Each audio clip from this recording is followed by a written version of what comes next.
Hello and welcome to What the Luxe with me, Fred Moore. And me, Anand Sharma. Together we lead Matterform, a design consultancy specialising in brand, digital experience and content. And this is a podcast that calls time on tired ideas of luxury. Alongside industry luminaries and thought leaders, we explore what truly defines category-leading products and services. I'm delighted for this episode of What the Luxe to have a friend, client, Melodie Leung, a director at Zaha Hadid Architects. Welcome. Thank you so much for having me, Anand. Melodie, you've had an amazing 19-year tenure at ZHA. Can you just start by telling us a bit about your journey and your rise to director at one of the world's most iconic design firms? Well, I guess I can start with my studies. So I studied in New York at Columbia University.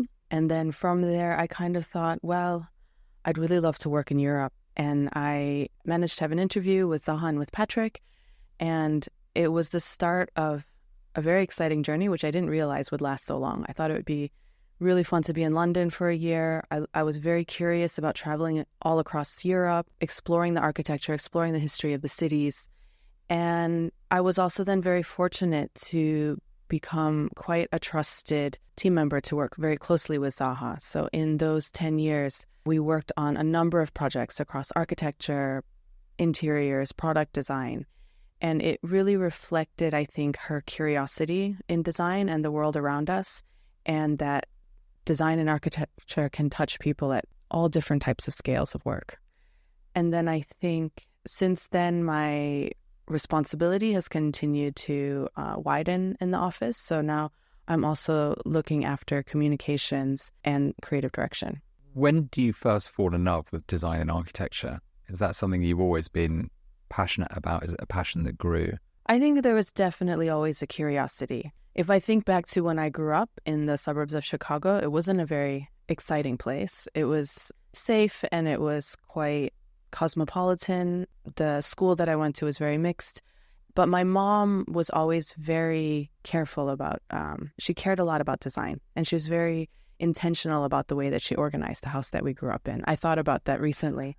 So I need to give, thanks Mom, some credit to my parents. But also, I was also very fortunate to be able to travel to Hong Kong a lot to visit my grandparents and my family. And I think that contrast of taking off from the kind of green suburban plains of the Midwest and landing in this metropolis that's 24/7 like Hong Kong, and the energy of the space, the verticality of the urban condition, the ways that so many different people had their lives intermixed and you could cross paths with all of them in an hour, in a day.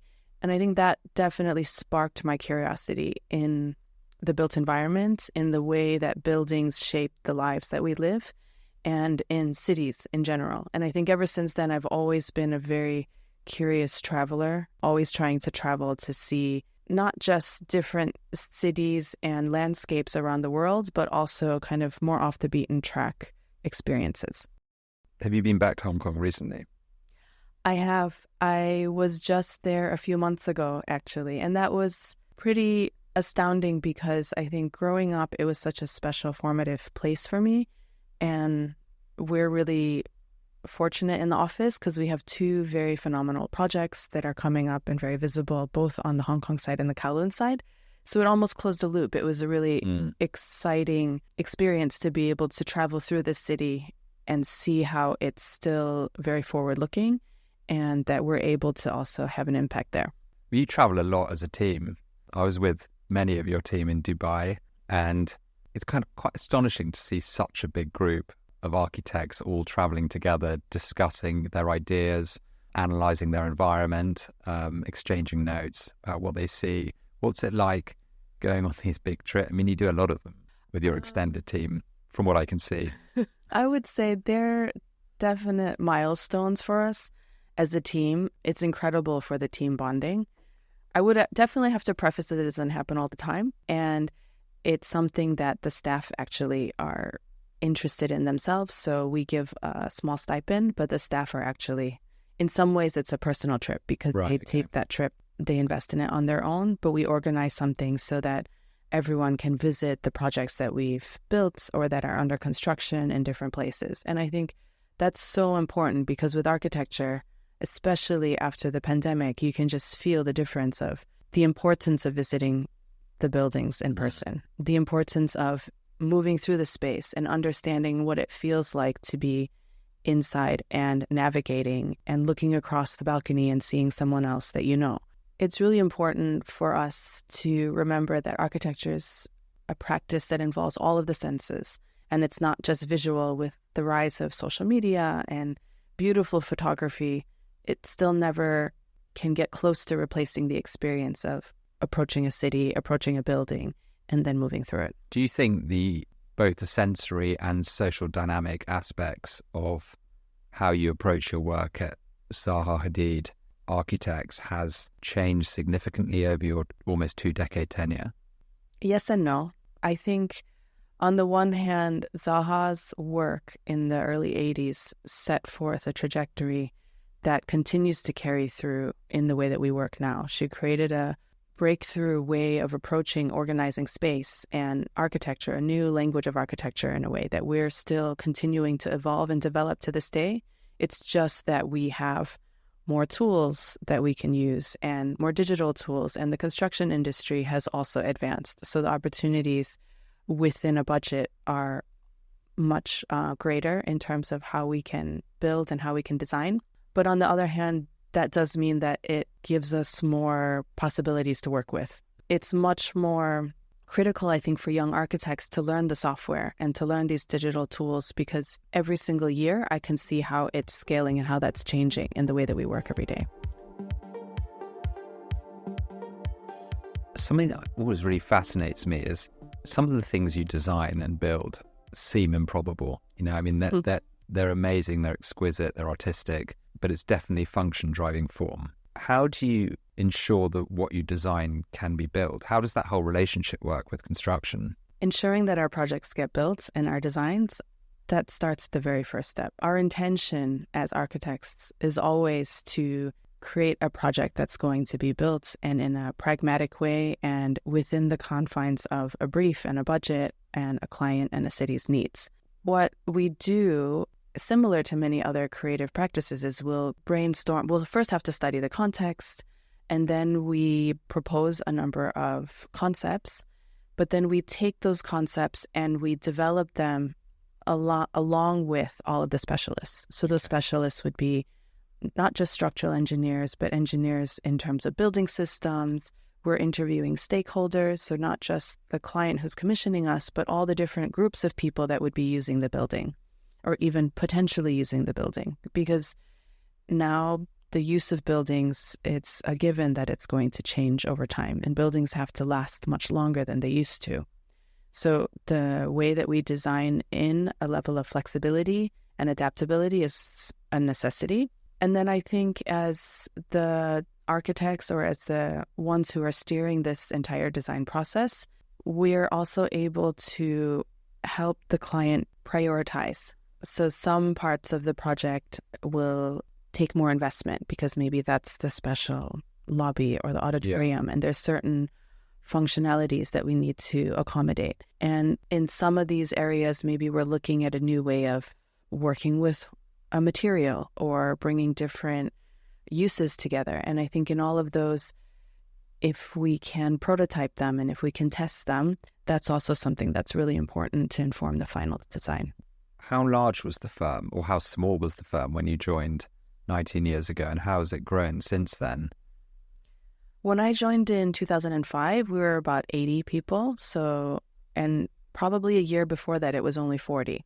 So in those years, it was quite a steep period of growth for the practice. And within my first 3 years, I remember the office even more than tripled. So we reached about 300 people on the team. Then maybe for those 10, 15 years, around 400. Now we're 500 people. And it's a very different atmosphere in the office, from being able to know everybody's name and what their special expertise might be, to when it's a smaller team, it also means that the team is jumping from different projects and different deadlines to help each other out, to when it gets to be a larger scale. And then we basically created sub-teams. So we organize so that within each sub-team, we call them clusters, the architects are maybe more aware of their colleagues and the different projects that they're working on. What are the, do you think it offers you advantages, scale, and what are the challenges? There are exciting opportunities in the sense that some of the teams that we've also managed to formalize are very much based on research. So that... Which you're very big on at the moment. Yeah, and I think, for the research, those are teams that are actually, for the most part, working on projects, and they're working on the very technical solution-orientated parts of the project. But simultaneously to that, they can also make use of our workshop, and they can work one-to-one with these new material techniques and create pavilions or smaller interior experiences or even kind of furniture pieces that we integrate into our designs. So I think that's an opportunity that works well as the office scales. The challenges are obviously how to maintain, how the corporate culture, how the culture within the team evolves and grows so that everyone feels as though they're an intrinsic part of it, because they are an intrinsic part of the team, and how we communicate internally and how we foster that type of collegiate, collaborative spirit within our office. I think it's again dynamic. It changes because the world is changing and the generations, every younger generation has different values. I think it's important for us to always question, to discuss, and try and improve on. You were sort of founded on the spirit of Zaha Hadid herself, and you're now in an era, posthumously, where you're codifying that spirit and working out what the future looks like. How would you sort of bring to life the spirit of the legendary woman herself? Following on the last question, I think it's really interesting because for me, Zaha was such a personable, curious person. Like for me, Zaha worked incredibly through a very diverse team. And I think the foundation of our firm is basically this team of people from all around the world with very different skills that she was able to inspire and drive their creative process towards a kind of collaborative vision. And that does then become challenging as we go through this period of transition, because a lot of us, much of the senior team has been there for 20 plus years. And while we feel as though we understand what that means, because we worked alongside Zaha and Patrick, and also Patrick is our principal, and he is the longest standing collaborator with Zaha over all of those decades as well. But we realize that it becomes important, as you say, to codify, to speak about this with the younger members of staff, so that not to take for granted that we understand it through our experience, but to also, I think, outline it into a framework that everyone understands and that we can share the same narrative. And she's obviously responsible for designing some of the world's most unique and interesting buildings, which are futuristic, sort of spatial, sensory experiences. What is the core mission of the business, and what do you try and achieve with your projects? What do you think buildings should sort of unlock beyond the visual? I think it's quite well known that our practice is recognized for working at the forefront of our industry, for,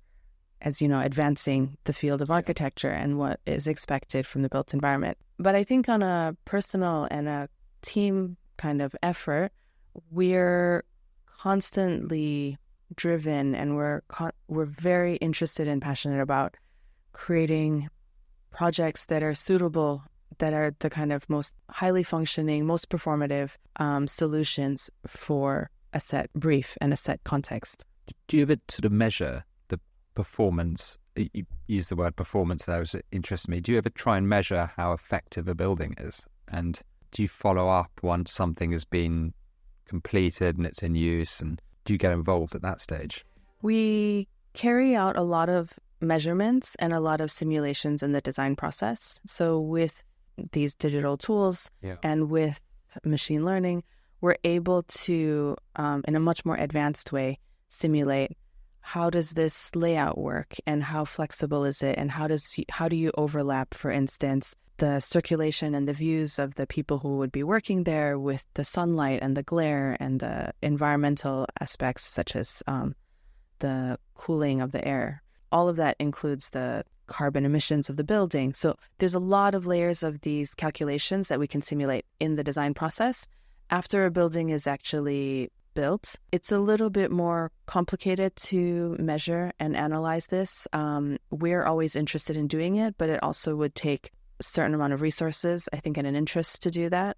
In a qualitative way, we're always following up with our projects. We maintain really strong relationships with a lot of our clients, and we're interested to see how the buildings continue to have a life after their initial use. I mean, right now, the Olympics are happening. Yeah. So the first example that comes to mind would be the pool that we designed for the London 2012 Olympics. And I just went recently to meet with the new manager, and it's always exciting to see how you have so many different communities coming through the building, from the young school children learning to swim to Team GB. And I always like to picture in my mind, how would I illustrate the secret life of buildings and what they host and all the different streams of consciousness that come through in any given day. So that's like the after. What do you engage in before, when you're planning a building or when you're conceptualizing it, to understand the human need that you're designing around? I mean, you spoke to this briefly earlier, but I'm fascinated by that, the discovery, essentially. Yeah, the starting point for us is really to understand the context, and that includes everything from the surroundings, the city, the way that people would approach the site, any kind of issues around the approach and circulation, the environmental aspects, meaning the sun and the climate considerations and where the air is, where the wind is coming from. We always start with a very, very thorough analysis of the existing context and environment. And we also then have to abstract and understand the brief. So sometimes there are many different layers. There's so many different functions that a building has to accommodate. And we will work with levels of abstraction. So we'll diagram that out and work with different ways in which this giant three-dimensional jigsaw puzzle could come together. And that always involves analyzing with the client and future users of the building to see what the pros and cons are, and which one offers the best solution and the most opportunity. And then we go through in higher levels of detail to then refine the design and the detailing. Can you give an example of quite a multifunctional space that you've designed? Oh, we designed actually lots of mixed-use projects, which include retail, offices, oftentimes service departments, as well as a hospitality aspect, which would be a hotel. Yeah. And any of those, when you think about it, then has its own kind of machinery, let's say, that we need to speak about, which is the back of house. And how do the deliveries come so that the VIP guests don't notice it, or so the general public can also feel very welcome when they move through. The backstage of some of those buildings is fascinating. How do you create an environment that caters to the transience of hospitality while not disrupting the settled nature of residential, the, need to transport furniture into hundreds of rooms or spaces, the retail element and the footfall that creates. I mean, it blows my mind, really, when you see one very small slice of an environment as your average passerby. I was just thinking of that coming through. I mean, I'm equally fascinated by a lot of those kind of less based around, let's say, human, functional back of house spaces. Or even if you have a museum or a concert hall, there are aspects of it that are less visible, such as the acoustics and the back of stage production spaces that need to be accommodated. We had the CEO of the London Philharmonic Orchestra on the last episode, and we had a conversation about acoustics and just the impact of building shape and size and how it changes everything about how you conduct and design your performance. If there's a jarring disconnect between where you rehearse and then where you perform, how you need to account and adjust for that. I mean, it is super fascinating. Yeah, I mean, I'm personally really intrigued by acoustics and the fact that I think it's something we don't discuss often enough. Yeah. But we're very attuned to physical repercussions of sound. So if you hear a sound, you can imagine what kind of space that is. Is it echoey? Is it wet? Is it? Yeah, exactly. Very dry and compressed. And it really impacts atmosphere. It impacts intimacy. It impacts how much breathing room you feel you have. You can never 100% capture what physically the acoustics might be, or let's say the glare of the light. And so that's where a mix of experience and a mix of testing in actual materials is really critical. You do a lot of R&D and concept projects. And I remember in the middle of COVID, I spent quite a long time with Patrick talking through his vision for his city in the metaverse, for example. Can you talk a little bit about the R&D you do, basically? Yeah, we have, we have very clearly a handful of teams. So we have the code team, which is probably the most well-known and the largest team, and they focus on computational design. And that can span everything from new techniques in digital fabrication but there's always an end goal. So for instance, they just launched a 3D printed concrete bridge, and that has a very strong intention to look at concrete and its carbon impact in the construction industry, and how we can create new ways of using it so that it's only used where it's necessary structurally. But then it's also looking at working with that technique and the new opportunities that it affords. So they're using old techniques in masonry and keystones and arches, but also expanding it so you're not limited to just building, let's say, a two-dimensional arch in a way, but it could be more a kind of three-dimensional arcade of a structure or a vault. So it's a lot of work when you're 3D printing something like a bridge. Do you print all the pieces and then assemble it like Duplo? Exactly. Is that right? And I'm going a little bit off track here, but the idea with that is they're assembled in parts, similar to the way that you would construct the parts of an arch, like a standard historical arch.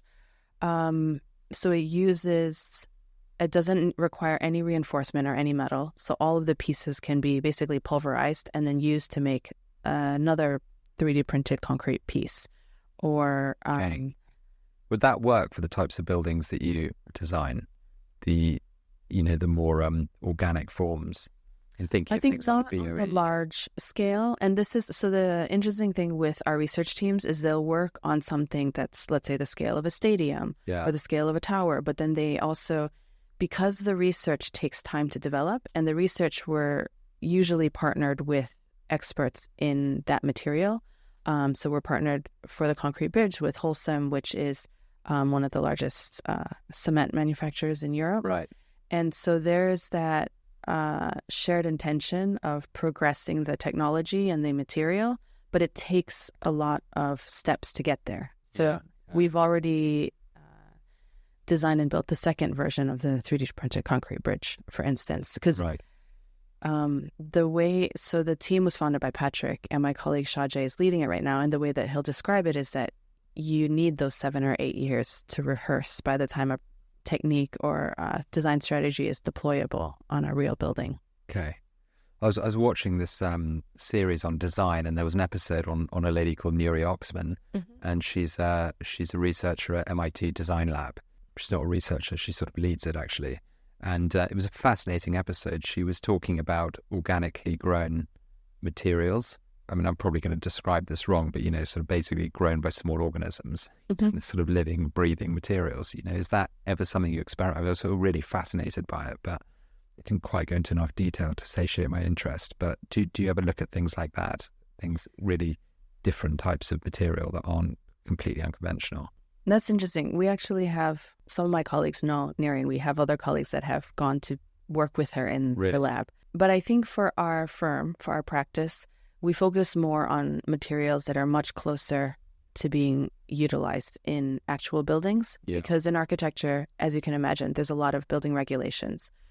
Fire safety is a really important consideration. Also the kind of structural stability of a project.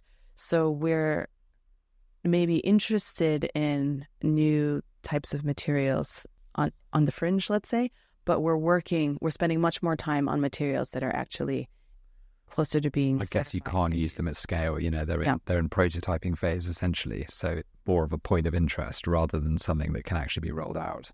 Yeah, and I think, do you see a future in that stuff? Is it hard to tell right now? Yeah, I think it's quite a long and opaque journey. I was going to say, what our research teams, well, actually, so the other research teams that we have besides the computational one is we also have an analytics and insight team, Right. which focuses on users and how occupiers of buildings might occupy space. Okay. And so they're analyzing that upfront as a part of the design process, incorporating a bit of the UX design as well in the consideration of the brief. So they're like a user experience and optimization sort of team. Exactly. And testing it within our design. So we can very quickly, let's say, deploy those tools on some of our designs and then use that to inform the design and the layout. Okay. And then we also have a VR team. So with virtual reality, it's not just showing and presenting spaces in 3D that you can move through, but it's actually how can we coordinate our design process in 3D. So our teams are always very interested at pushing the envelope of what the technology affords us in the future and how it affects our process. Yeah. Then we obviously have a sustainability team, which works with many of the projects at early stages, because some of the most valuable and important moves that you can make as a designer is in the early steps, in the early decisions of a project, in terms of how much material is needed, how much structure, how it's orientated in relation to the sun. And it's that kind of balance of calculations in terms of an embodied footprint for, like, the embodied carbon footprint for a building. Yeah. And then in addition, after that, it would be where a lot of firms in the industry always looking for opportunities to aim for a net zero building, which is that the operational carbon is minimized. Yeah. I think the whole nature of sustainability is, I think we obviously talk a lot about timelessness. Timelessness is a theme for this podcast. And I feel often people don't talk enough about the impact of durable things that are well designed that will stand the test of time, rather than sustainable, albeit terrible pieces of design that are likely to be replaced as a fad changes. Mm-hmm. And the durability is we can't understate what an important consideration that is, because for any building you need to think about how it ages, how it's maintained, how it will look, in 50 years, 100 years, or how parts of it can be pulled out and replaced even. I think adaptive reuse is becoming much more of a focus for architects and developers, because we know that if you don't have to tear down an entire building, that also helps in terms of an carbon footprint.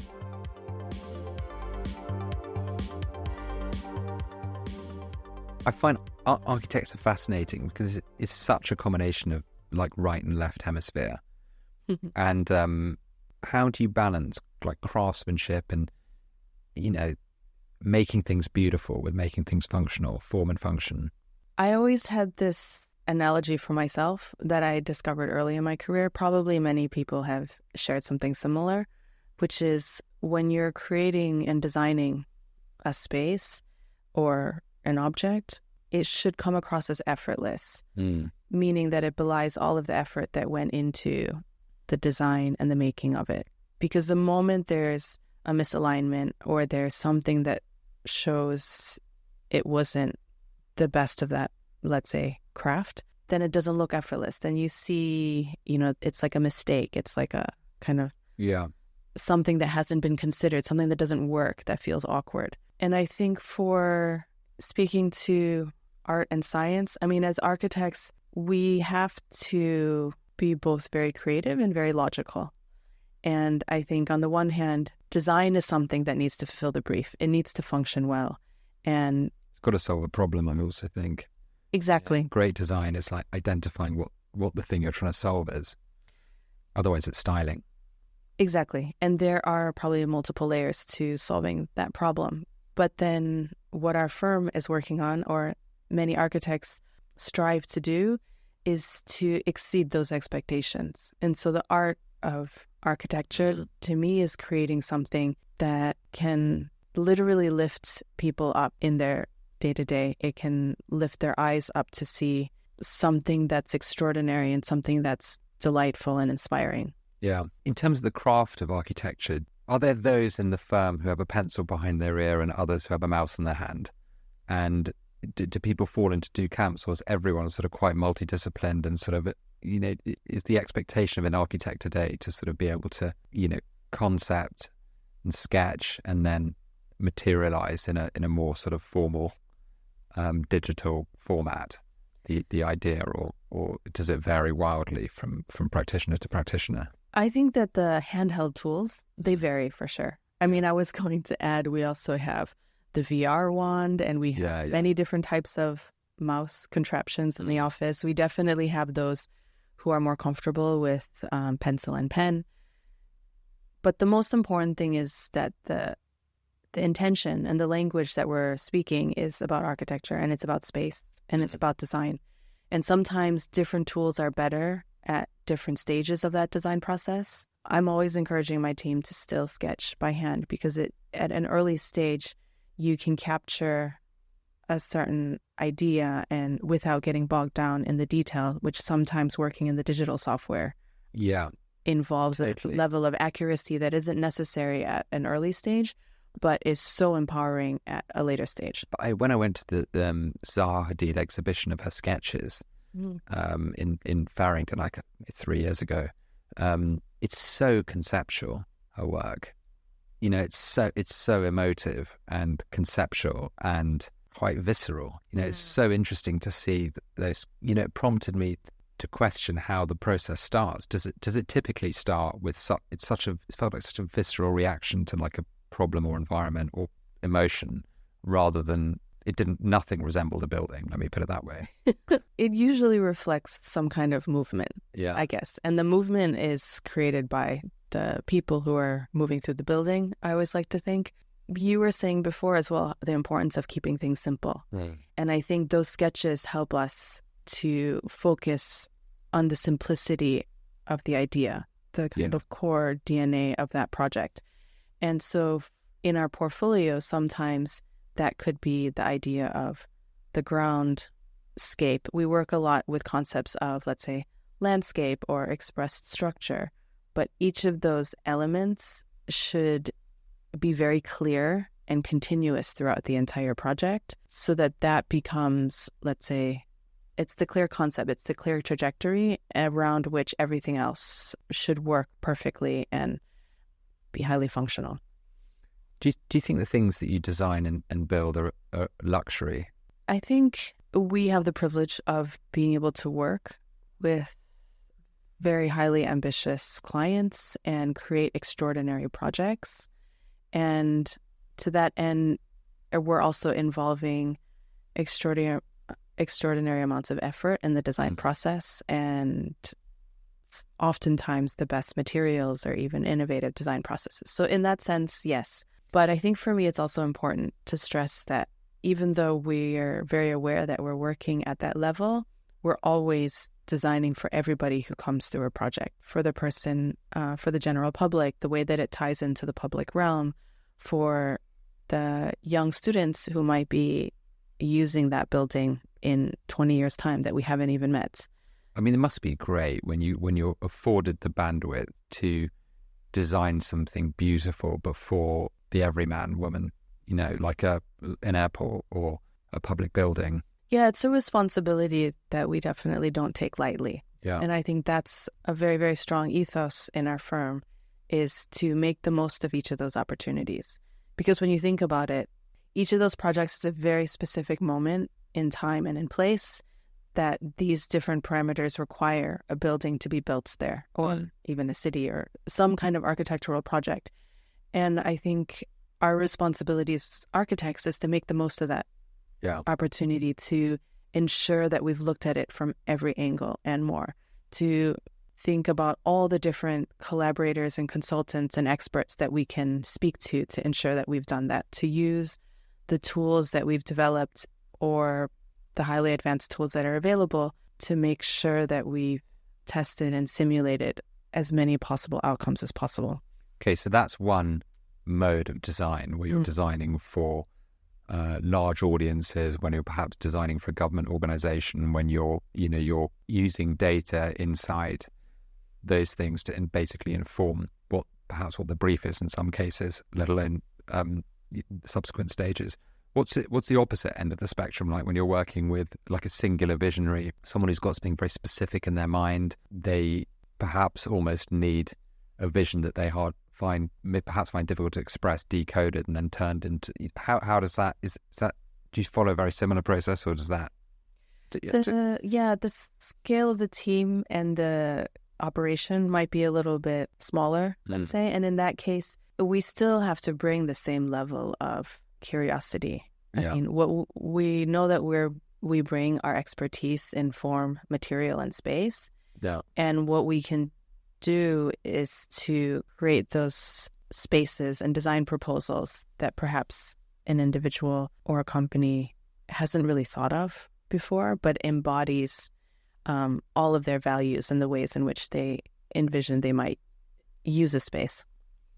What's the biggest thing that you've made? I think a city. I mean, for our firm. We do master planning for a number of different projects, actually. It's probably not even the biggest one yet, but it's very close to completion. There's a project called Unicorn City in Chengdu. Yeah. It's 1 million square meters of multiple buildings for residential offices. It's specifically around a kind of tech hub for tech startups in China. I really want to find out more about. Yeah, I think that is a really interesting project, actually, for our practice, because it also incorporates parametric design, which is probably worth me explaining for those who aren't as familiar with it. Please, would you? Because I had a long conversation with Patrick about parametricism, and I was too embarrassed to ask him what it meant. Okay, so let me try and explain it more anecdotally. But his newest book is called Tectonism, which is, I think, a bit easier. It's more brief and it's a bit easier to understand. But the concept of parametric design is basically that there are these parameters. There are certain measurements and that can be embedded within a design brief. So whereas on the one hand, we were just speaking about the kind of hand sketch gestural approach to a concept, when a project when it's developed to a certain stage, we can also embed some of these parameters or criteria into the design tools that we're using. So for instance, the Unicorn Island project it was quite particular because the team had to make a lot of changes in a short amount of time, which related to planning, and it was about changing the distances between buildings and making it more vertical. And the reason why they were able to do that more efficiently and more in a shorter amount of time than usual is because they had created that model of the design parametrically. So as buildings were shifted, there was always, in the software, it's already been embedded that, okay, this is the minimum distance that they should come to allow the sunlight to reach the lower floors, or as you add floors in this building, then you need to detract GFA from that building. Basically, it's an algorithm. There's a set of rules that define the characteristics of every building and their relationship with both each other and presumably some of the parameters that control what happens inside the building as well, to ensure certain truths that will be universally applicable to everything built. Exactly. Yeah. So now you understand it perfectly. Yeah, okay, perfect. And I think that can move from the scale of a city to also the scale of a building. So that comes into play a lot when we're designing facades and the relationship between maybe structural members and the discrete units that make up a facade. I mean, technology must enable you to really experiment. You can presumably set those hard truths about what you expect from an environment and then really play with it. Yeah, we can. And I think, but there's always, we were speaking before, again, about the human element and the man hours behind this effort. So while we do have a set of tools that we've developed over the years, when we do that for a project-specific purpose, there's an investment of time and effort from the team. So we have to decide at what point it makes sense and what are the parameters that we want to embed. Yeah. Because you don't want to do every single parameter because you'll spend all the time building the software or the system. Yeah. But then you need the time to also design. So you have to prioritize for each project. So Melodie, we always ask our guests the same 4 questions. And the first one is, what most irritates you about your industry? That's actually an easy one. I think it's architecture takes a lot of patience. And I think it's important for projects to have the time and the space and the attention spared on its design. But sometimes it can be very frustrating because a lot of team members will spend and invest a lot of their effort into a project, and for a number of reasons it won't proceed and it won't get built. So I think it takes a certain level of stamina and optimism for those who are interested in a career in architecture. How often does that happen? I mean, because that's true of all creative industries. There's nothing more painful than either seeing your vision eroded due to practical considerations, budget, other people not sharing the vision, that type of thing, or just things just not happening at all. I know what the percentages in our industry roughly. What is it in yours? I don't know the percentages, so now I'm a little bit, it's much less than 50% in terms of pitches and competitions and designs that we, and concept designs that we submit in terms of what gets built. But then there is a large amount of time and effort put into the projects that are developed to be built. I think that's where the frustration comes in, or the heartache at points when the project is supposed to proceed and we go through a process of galvanizing a team of 30, 50 collaborators, and all of those people have put in this effort towards something that, for whatever reason, then gets called off. Yeah. What concerns you about the world that we're leaving the next generation? I think it's really clear our responsibility for generations to come. We know more now, so our responsibility is greater, and it's hard to see how lessons that have been learned historically don't seem to really carry through. Yeah. Even within the same generation. So I think that's quite difficult, in a global sense. But in terms of architecture, my concern is that there isn't enough great architecture. Some architecture should be functional and fit for purpose, and that's all that the project needs. But there are definitely moments where I walk through the city and I think, how did they ever let that get built? And it seems whether it's mediocre or whether it's a lot of investment in something that someone thought was a great idea at one point, but just ages that's really poorly. Really depresses me. When you make a building, you permanently change everyone's environment. Yeah. Especially in cities, well, everywhere. And in fact, more so in places that probably aren't cities, but it has such a big impact, and poor design is just so oppressive. To live with poor design. And, some of the greatest sort of monuments are sort of public buildings. And it's particularly depressing, I think, to just see a lack of investment in those areas. And you sort of expect, perhaps in some instances, corners to be cut when it comes to design, when things are born of pure profit, but when they are there to provide public forum and community and reference to a city. But I completely agree with you. Really depresses me. And I think that's where the ambition of the design team is also quite important, because it's not about ego and some kind of strong stylistic imposition in any way. I think it's really being extraordinarily observant and analytical about what a project needs, what that community and that client and those people coming through. And it should actually be an extraordinarily humble kind of approach to understanding those all those layers and the multiplicity of needs.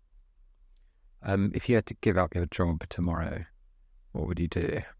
Then I would chase a project. If I had to leave my job as an architect, yeah. Although it was actually a project with architects. So the Dalmore Whiskey Company asked me to be their luminary too, which was a kind of architect that collaborated with their master distillers in the design of the whiskey, as well as a very special sculpture that would house the 49-year rare. And it's absolutely beautiful. I love it. What is the most exciting thing for you in the next 5 years? What kind of gets you going at the moment in the world of architecture, or more broadly? I'm really excited by the amount of change that I see happening. This kind of new frontier that everyone's speaking about, excited about in technology, the innovations that we have. It's like the kind of, the way that the internet changed our lives at that time. Now I think all of this general artificial intelligence is also, and these new types of tools that are coming out and the processing power that we have are going to transform the way that we work and the way that we interact. And I can see within the architecture firm how the way that we work now is really different from the way that we worked even a year ago. But this touches even the young students that we're working with in schools or even people's grandparents. So I think it's super exciting to be a part of this period when that change is actually happening, not being really dragged up. exciting, I think, as well. Melodie, thank you so much for your time. It's fascinating. Thanks for having me. It was really fun. Yeah, it's fun. Thanks so much for listening. This has been What the Luxe. You can find us on socials at @Matchreform and drop us any questions or comments on Twitter using the hashtag #WhatTheLuxe. Or if you're a luxury brand looking for strategy and design that goes beyond the banal, get in touch via hello@matchreform.com and chat to one of our consultants.